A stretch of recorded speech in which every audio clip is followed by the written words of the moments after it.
Castillo Butters, viceministro de Patrimonio Cultural e Industrias Culturales del Ministerio de Cultura. Y luego, en el set vamos a tener también a los jefes del sistema electoral en RPP. Estamos, como se deja de ver en todos los medios de comunicación, ocupándonos de las candidaturas para alcaldías y gobiernos regionales. Estamos ya iniciando un proceso electoral complejo e importante. Importante también las noticias que nos trae el doctor Luis Jaime Castillo Butters en función del Ministerio de Cultura, que invita a la ciudadanía a presentar sus postulaciones para el Premio Nacional de Cultura 2014, y nos va a dar detalles al respecto. Pero aprovecho la oportunidad de que nos visita para precisamente conversar también sobre este aspecto tan interesante del desarrollo de la investigación arqueológica en el Perú, y con notables descubrimientos. El doctor Castillo es un arqueólogo muy destacado. Bienvenido y gracias por estar con nosotros. Muchísimas gracias. Así que antes de entrar al premio, al Ministerio, a los premios de Cultura, me estaba dando usted unas informaciones interesantísimas, ¿no? El Perú es un centro de atención y de visita y de exploración de un número bastante grande y significativo de científicos mundiales. Y además puede ser que este país tenga una riqueza pues similar a la que tiene, digamos, Egipto, en términos de que no deja de descubrirse permanentemente nuevos yacimientos arqueológicos. Sí, el Perú debe tener más o menos unos 100.000 sitios arqueológicos medianos y grandes. 100.000. 100.000, sí. Mire, solamente en Lima hay 400 sitios que han quedado después de que la ciudad se ha expandido. Hace 30 años habían 600, ¿no? Y sitios en una ciudad como Lima, como Pachacamac, ¿no es cierto?, las huacas que vemos en Maranga, ¿no?, Guayamarca, etcétera. Es decir, es una enorme cantidad de patrimonio, y que esconde además digamos, tesoros no en el sentido de oro y plata, sino tesoros de información, restos. Nuestras colecciones nacionales en los museos nacionales deben de estar rankeadas entre las 5 primeras del mundo, ¿no? ¿Por qué? Porque aquí, además de los metales, la cerámica, se conservan los textiles, se conservan los huesos, se conservan... Entonces, en realidad, tenemos un patrimonio gigantesco, y afortunadamente hay una comunidad científica que está constantemente tratando de desenredarlo, ¿no? Y lo que usted decía, en todas las universidades grandes del mundo de las que uno ha escuchado hablar, ¿no?, Harvard, Yale, Stanford, Columbia, Berkeley, hay 1 o 2 arqueólogos peruanistas, es decir, que se dedican solamente a estudiar el Perú en cualquiera de sus aspectos antropológicos o arqueológicos. Entonces, en realidad, tenemos una presencia, digamos, académica importantísima, ¿no?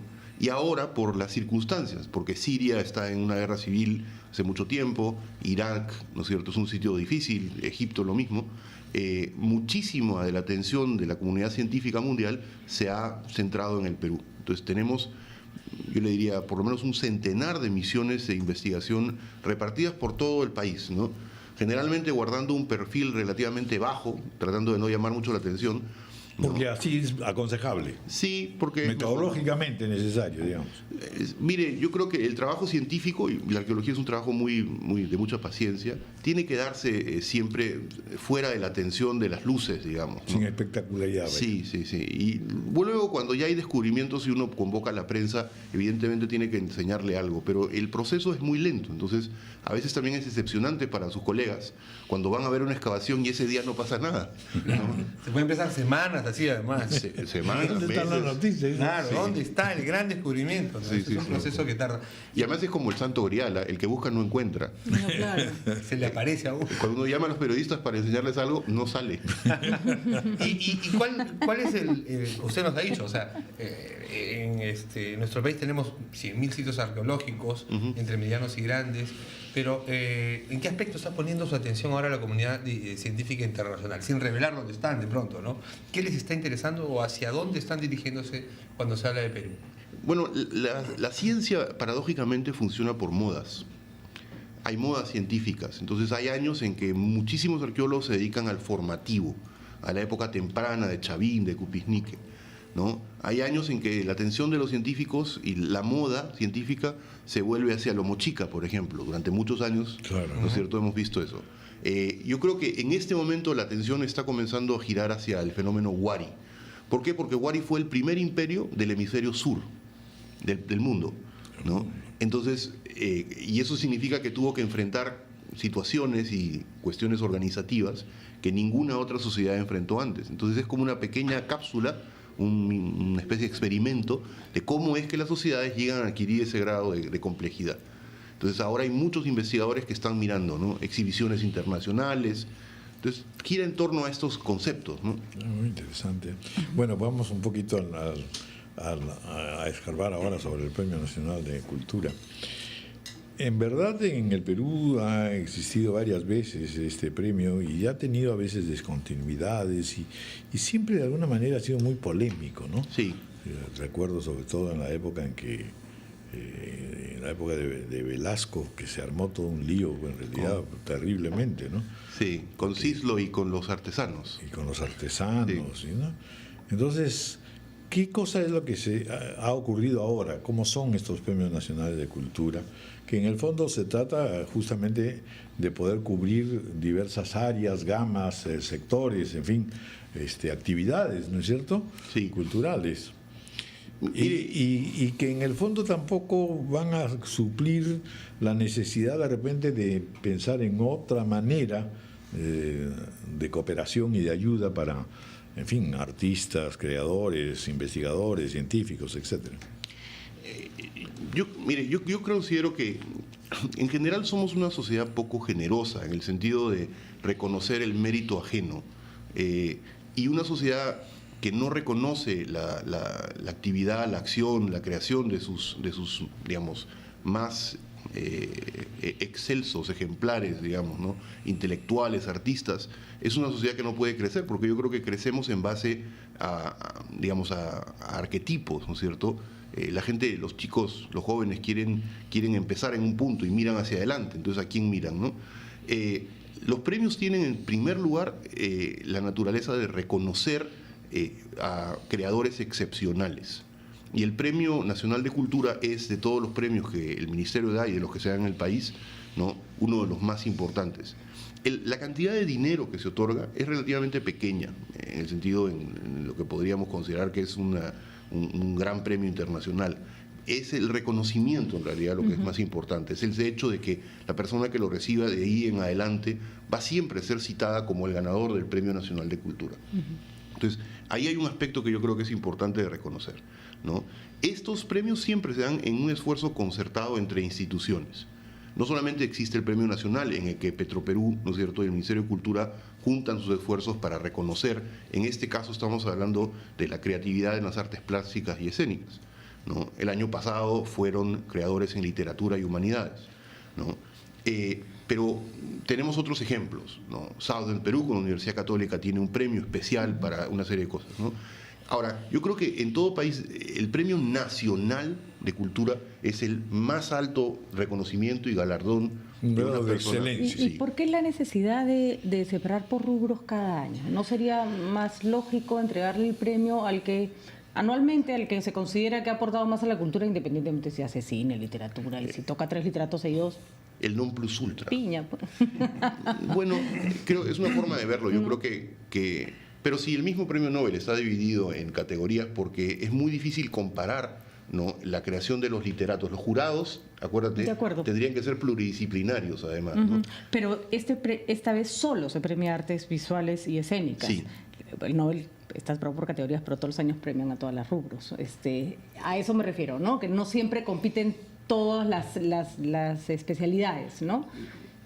Bueno, es una decisión del premio como cuando fue constituido, ¿no? Concebido, que tenía que enfocarse, digamos, en estas 3 grandes áreas, ¿no? Porque tenemos otra que es las ciencias sociales. Entonces, la idea es, dentro de la cohorte de personas que están en este ámbito de creación, darle el premio y el conocimiento a una persona. Y va girando. El premio que tiene Southern es igual, ¿no es cierto? Tiene las mismas categorías, más o menos. Entonces, yo creo que hay un cierto grado de especialización.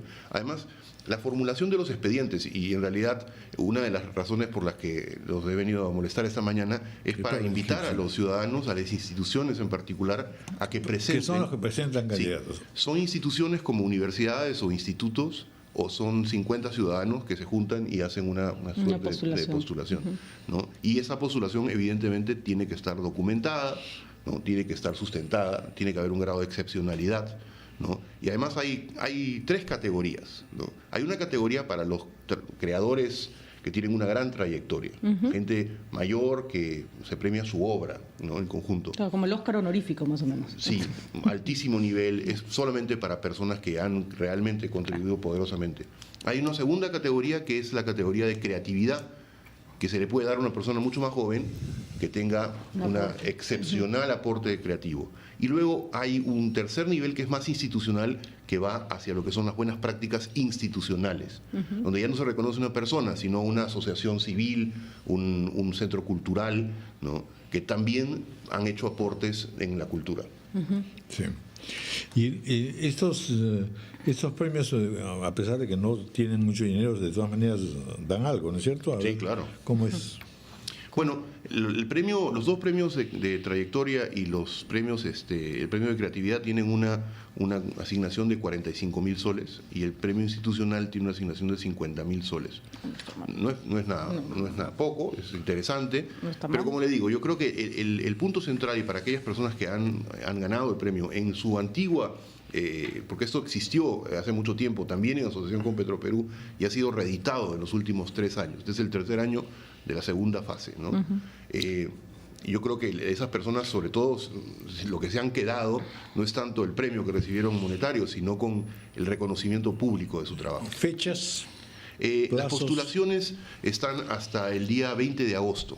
Ese es el día en el que tenemos que cerrar. O sea que hay que ir rápido. Sí, hay que apurarse, ¿Y el expediente es muy complejo? No es muy complejo, pero lo puede preparar en realidad cualquier institución. No es... Usted dice que de repente 50 personas se pueden reunir y también postular un candidato. Postular un candidato.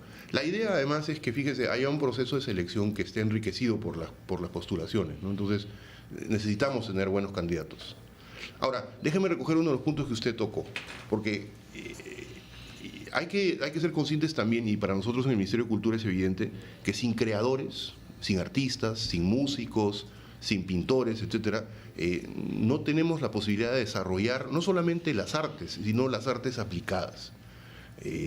Los chicos que se forman como pintores en las escuelas de bellas artes, ¿no? Muchos de ellos terminan como creadores que van a ámbitos que tienen, qué sé yo, la publicidad, ¿no es cierto? Además de aquellos que se quedan como pintores.